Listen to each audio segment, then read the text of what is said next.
Bana, kikosi cha Simba kimewasili kwenye ardhi ya Tanzania na mipango mikakati ni kuhakikisha kwamba klabu hiyo inakwenda kushinda mechi nyingine zote ambazo wamesalia nazo kwenye michuano ya ligi ya mabingwa barani Afrika. Bana, Simba ametokea Tunisia baada ya kupoteza kwa kufungwa bao 1-0 na timu ya Esperance de Tunis. Sasa wengi wanaoji kwamba Simba vipi wanaenda kwenye hatua ya ligi ya mabingwa barani Afrika kwenye hatua ya robo finali ama la. Maswali yamekuwa ni mengi sana, lakini pia kila mtu amekuwa akijiuliza kwamba mnyama anatoboa ama atoboi. Lakini kwa kauli ya kocha Steve Barker, kocha wa klabu ya Simba, yeye anaona kwamba Simba ina uwezo wa kwenda kwenye hatua ya robo finali. Kundi ni gumu haswa, lakini baada ya kikosi hicho kuwasili kwenye ardhi ya Tanzania, kocha Steve Barker anasema kwamba timu ina uwezo wa kwenda kushinda mechi zote tatu na wanafuzu vizuri kabisa. Steve Barker akizungumza namna hiyo, lakini kutokana na namna ambavyo walisia kundi hili namna ambavyo lilivyo, ukweli ni kwamba nafasi ya Simba kufuzu kwenda kwenye hatua ya robo finali ni finyu mno, kutokana na mechi ambayo wameshinda Stade Malien dhidi ya Petro, ambapo kwa upande wa Stade Malien walishinda mabao 2-0 dhidi ya Petro, kitu ambacho kimewafanya Stade Malien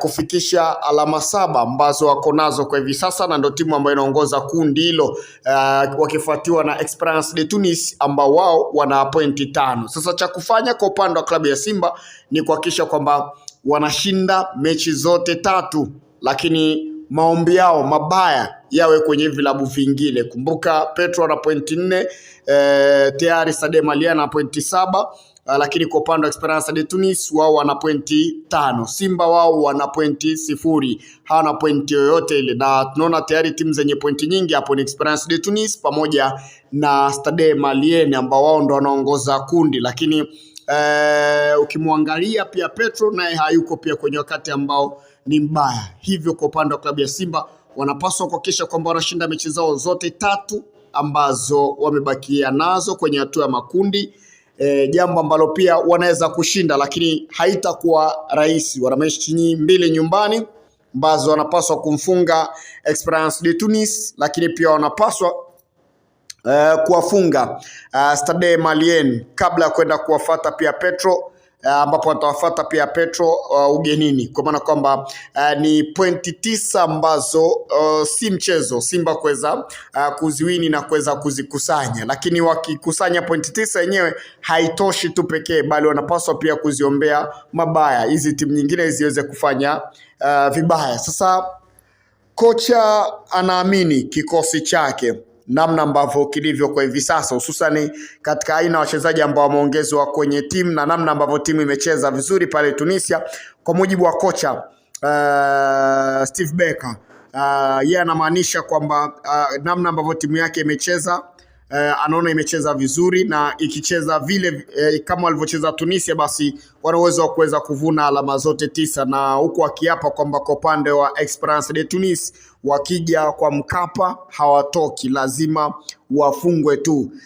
Aina wachezaji ambao wameweza kuonyesha performance ambayo ni nzuri, wachezaji ambao ni wapya, yanaamini kwamba kuna kitu kikubwa ambacho kimeongezeka kwenye kikosi chake, na ni ukweli. Yes, ukimtazama mchezaji kama Guaye ambaye ni usajili mpya, Libase huyu raia wa Senegal, alivyoingia kipindi cha pili kwenye ule mchezo, kuna kitu kikubwa ambacho kilionekana kwa upande wake, namna ambavyo uwezo wake, alikuwa ana uwezo wa kumiliki mpira, skills zake, alikuwa na uwezo pia wa kuforce mashambulizi kwenda kwenye lango la mpinzani. Ukweli ni kwamba huyu mwamba kuna kitu kikubwa ambacho amekionyesha ndani ya kikosi cha Simba katika mechi moja tu ambayo tayari amecheza. Lakini pia upande mwingine ni eneo la goalkeeper, Kasal, moja kati ya goalkeeper ambaye ni raia wa Nigeria, ambao amemsajili kwenye dirisha dogo. Kuna vitu pia amevionyesha vikubwa sana, saving zake, namna ambavyo wamefanya saving kwenye ile mechi, unasema kabisa yes, Simba walistahili kuwa na goalkeeper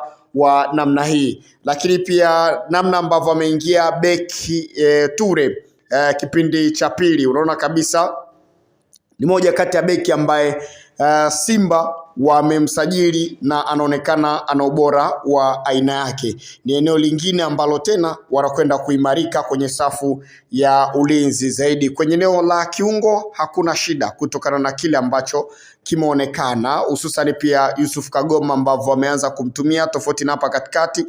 Makocha ambao waliopita hapa katikati kidogo alikuwa anaonekana Yusuf Kagoma alikuwa anawekwa bench, lakini namna ambavyo wamecheza na Nabi Kamara kwenye ile eneo la katikati wameweza kupa master vizuri kabisa kwenye ile eneo kuhakikisha kwamba Simba wanakuwa imara.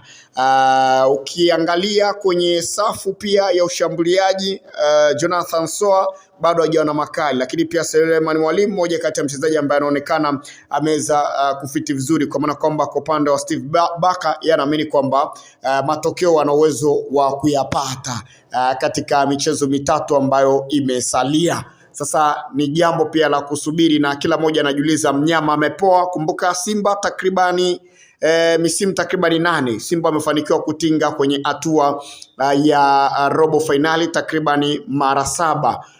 Takribani mara 7 ni kumaanisha mara 2 kwenye kombe la shirikisho barani Afrika, lakini pia mara 5 kunako ligi ya mabingwa barani Afrika wakifanikiwa kwenda kwenye hatua ya robo finali. Sasa mnyama kwa msimu huu mambo yanaonekana kuwa ni magumu, pengine inaweza ikawa ni ngumu kwake kwenda kwenye hatua ya robo finali ya michuano hiyo mikubwa kabisa barani Afrika. Na kama Simba watashindwa kwenda kwenye hatua ya robo finali, basi ni eneo ambalo tunasema kwamba linakwenda kuwapa wakati mgumu pia kwa asilimia kubwa, hususan katika swala zima la ranki, ubora wa vilabu barani Afrika. Pengine kama hizi timu ambazo ziko nyuma yake zikifanya vizuri, basi Simba anaweza akajikuta anaporomoka katika renki na akajikuta anashuka mpaka nafasi ya 7 ya 8 kutokana na namna ambavyo hizi timu za nyuma zitakavyokuwa zinafanya vizuri.